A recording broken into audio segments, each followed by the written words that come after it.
اللہ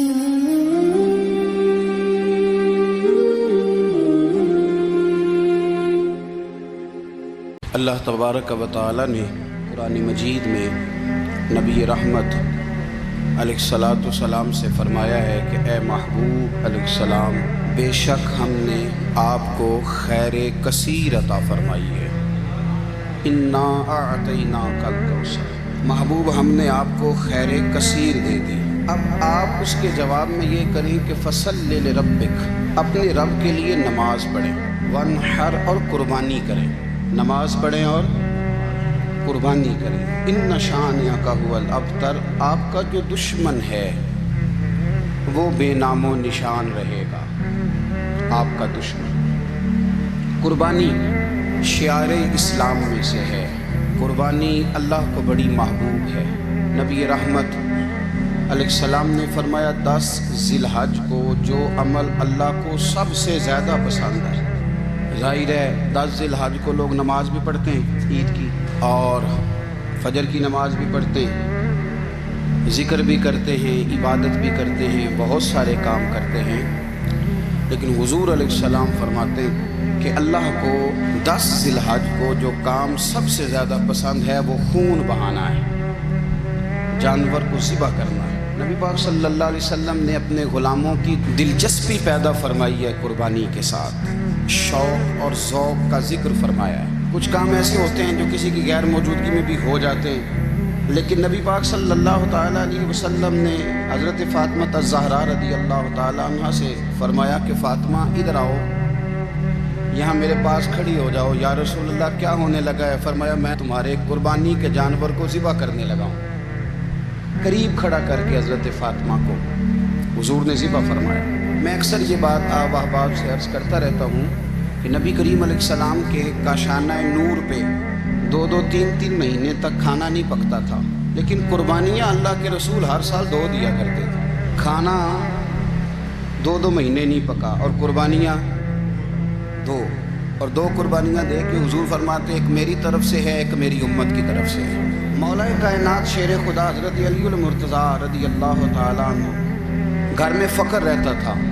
3 دن امام حسن اور حسین 3 دن بغیر سحری اور افطار کے کھجور اور پانی کے ساتھ روزہ رکھتے تھے، کھجور اور پانی کے ساتھ روزہ کھولتے تھے، پر قربانیاں مولا علی ہر سال 2 دیا کرتے تھے۔ ہمارے ہاں لوگ سارا سال خوشحال رہتے ہیں اور بڑی سے 10 دن پہلے تنگ دست ہو جاتے ہیں۔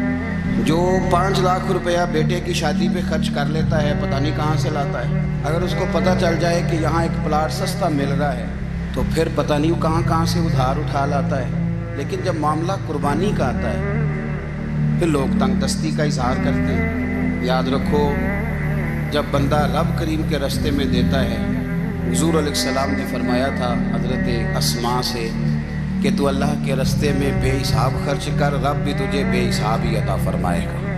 قربانی کے لیے شوق پیدا کریں، ذوق پیدا کریں اور دلچسپی پیدا کریں۔ یہ بات ٹھیک ہے کہ قربانی صاحب استطاعت پر فرض ہے، لیکن اس کے لیے شوق پیدا کریں۔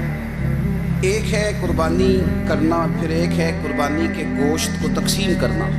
قربانی کا سارا گوشت گھر میں رکھنا جائز ہے، اور جب تک آپ کا دل کرے آپ وہ گوشت کھائیں، شریعت آپ کو منع نہیں کرتی۔ لیکن میرا یہ سوال ہے کہ قربانی ظاہر ہے وہی لوگ کرتے ہیں نا جن کے پاس طاقت ہوتی ہے، تو سارا سال گوشت کھاتے ہیں، تو مطلب سارا سال اگر آپ گوشت کھا رہے ہیں تو پھر آپ مہربانی فرمائیں، یہ تو اللہ کے راستے میں ہے تو کوشش کریں یہ تقسیم ہو جائے۔ کچھ لوگ شاپر لے کے گوشت لینے آ جاتے ہیں، ان تک میرا یہ پیغام ضرور پہنچائیں کہ ان کے لیے سوال کرنا جائز ہی نہیں۔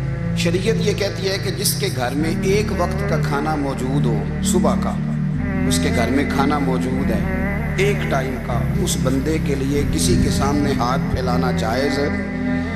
اتنا بھوکا آدمی کہ جس کے پاس اب کھانا ہی نہیں ہے، ایک وقت کا بھی وہ سوال کر سکتا ہے۔ چھوڑیں، سارا سال اگر ہم کسی امیر سے لے کے نہیں کھاتے تو کیا گھر میں ہنڈیاں نہیں پکتی؟ بالکل نہیں سوال کریں، قطعاً کوئی ضرورت نہیں، یہ جائز ہی نہیں ہے سرے سے۔ آپ کو کس نے اجازت دے دی خالی گوشت کی خاطر؟ جہاں اللہ تعالیٰ آپ کو مرچ دے رہا ہے، نمک دے رہا ہے، گھی دے رہا ہے، گھر رہنے کے لیے دے رہا ہے، وہ رب کریم 1000 روپے کا گوشت بھی عطا فرمائے گا۔ اور اس سے اگلی بات یہ کہ شکوہ بھی نہیں کرنا کہ فلانے نے اتنی قربانیاں کی تھی تو پتہ نہیں کہاں لے گیا ہے۔ اس نے کی تھی نا، پیسے کس کے تھے، ذبح کس نے کیا، تو آپ ذمہ دار ہیں کہ وہ کدھر لے کے گیا ہے۔ یہ بحث کرنے کی بھی اجازت دین ہمیں نہیں دیتا، تنقید کی بھی اجازت دین ہمیں۔ اس بات کو بھی ضرور ذہن میں رکھیں کہ ہم کہتے ہیں میں نے ابا جی کی اس سال کرنی ہے، اور پھر اگلے سال اماں جی کی کرنی ہے، اور پھر اس سے اگلے سال میں نے اپنی کرنی ہے۔ جس بندے کی جیب میں پیسے ہیں قربانی اس پر واجب ہے، اس کے ابا جی پر واجب نہیں۔ اگر ابا جی کے پاس الگ پیسے ہیں تو ابا جی پر قربانی واجب ہوگی۔ ہاں، اگر آپ کی جیب اجازت دیتی ہے تو آپ 3 قربانیاں خریدیں یا بڑے جانور میں 3 حصے ڈالیں، تو اب آپ 2 والدین کی ہو گئی، 1 آپ کی اپنی ہو گئی۔ لیکن جب تک آپ پر واجب قربانی آپ نہیں دیتے تب تک والدین کی قربانی دینا درست نہیں ہے، کیونکہ یہ دین میں واجب ہے۔ جو نماز آپ پہ فرض ہے وہ آپ نے پڑھنی ہے، اور جو ابا جی پہ فرض ہے وہ ابا جی نے پڑھنی ہے۔ اس مسئلے کو بھی ضرور ذہن نشین کریں۔ اس سے اگلی بات جو اور زیادہ ضروری ہے اس کا ضرور خیال فرمائیں۔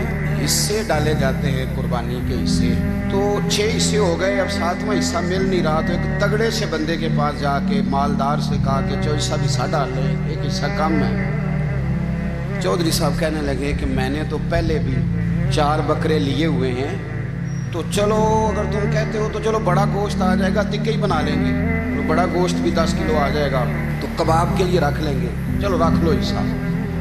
اب 6 بندوں کی نیت قربانی کی، 7ویں کی گوشت کی، اس کی نیت قربانی کی، پچھلے 6 کی بھی قربانی نہیں ہوگی، وہ بھی گئے کام سے۔ آپ اس بات کو سمجھیں کہ قربانی کا مطلب یہ ہے کہ خالص اللہ کی رضا کے لیے مخصوص وقت میں مخصوص جانور ذبح کرنا۔ اس لیے یہ ضرور توجہ کریں اس بات پر کہ ہم کئی لوگوں کو فورس کر کے شامل کر لیتے ہیں۔ بندہ مالدار ہوتا ہے، وہ بھی کہتا ہے چلو ٹھیک ہے کوئی حرج نہیں، لیکن وہ نامینیٹ کرے گا۔